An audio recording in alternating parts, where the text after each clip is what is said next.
আওয়ামী লীগ নামে নতুন দলের নিবন্ধন চেয়ে আবেদন করেছেন উজ্জ্বল রায় নামের এক ব্যক্তি। এ বিষয়ে যাচাই বাছাই করে সিদ্ধান্ত নেওয়া হবে বলে জানিয়েছে নির্বাচন কমিশন। নতুন দলের জন্য প্রতীক চাওয়া হয় নৌকা অথবা ইলিশ।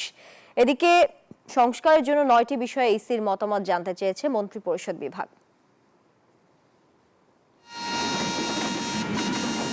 চলতে শুরু করেছে নির্বাচনী ট্রেন। নতুন যেসব দল এই ট্রেনে উঠতে চায় তাদেরকে নিবন্ধিত হতে হবে 20 এপ্রিলের মধ্যেই।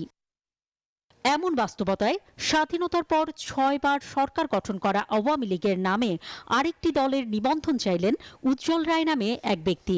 দলটির দলীয় প্রতীক চাওয়া হয়েছে নৌকা অথবা মাছ। আবেদনে বলা হয়েছে 24 মার্চ গঠিত হয়েছে আওয়ামী লীগ নামের এই নতুন দল, যার প্রধান কার্যালয় বঙ্গবন্ধু এভিনিউ। এ বিষয়ে আইন অনুযায়ী সিদ্ধান্ত নেওয়া হবে বলে জানিয়েছেন ইসির অতিরিক্ত সচিব। আমরা আইনগত দিক আমরা যে কোনো আবেদন আমরা প্রথম গ্রহণ করি, কিন্তু আবেদন কতটা বিবেচনা করা হবে সেটা নির্ভর করে আমাদের বিদ্যমান যে আইন আছে। একটি রাজনৈতিক দল হিসেবে নিবন্ধন পাওয়ার জন্য বিদ্যমান যে আইন আছে এবং বিধি আছে, সেই বিধির আলোকে সমস্ত ক্রাইটেরিয়া যদি ফুলফিল করে তাহলে আমরা সেটাকে গ্রহণ করি, আর যদি সেই ক্রাইটেরিয়া যদি গ্রহণ না করে তাহলে আমরা সেটাকে গ্রহণ করতে পারবো না। এদিকে সংস্কারের জন্য 9টি বিষয়ে মন্ত্রিপরিষদ বিভাগ নির্বাচন কমিশনের মতামত জানতে চেয়েছে। এই ঈদে জামা জুতো অ্যাকসেসরিজের ডিসকাউন্ট।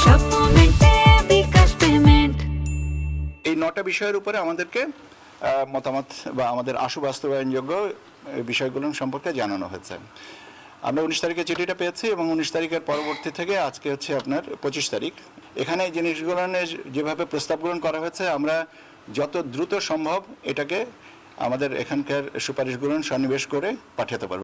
গণপ্রতিনিধিত্ব আদেশ, নির্বাচন কমিশন আইন, নির্বাচনী কর্মকর্তা বিধান সংশোধনের বিষয়ে ইসির মতামত জানতে চেয়েছে মন্ত্রণালয়।